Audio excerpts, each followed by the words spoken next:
Hey guys, today I'm gonna answer to most common questions how to install the brackets and the camera.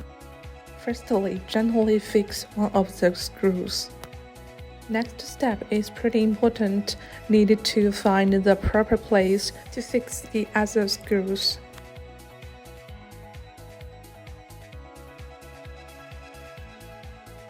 After both of the screws are fixed correctly and tightly, you need to adjust the place to suit your car console.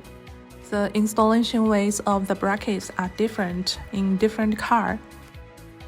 So next, we're gonna introduce you what exactly you need to do when connecting to a backup camera. So you need to pay attention to the diagrams. Red RCA to the black RCA, yellow to yellow. And connect all the red wire together, the black wire to the negative pole. I have to mention the first wire needed to connect to your car original back wire.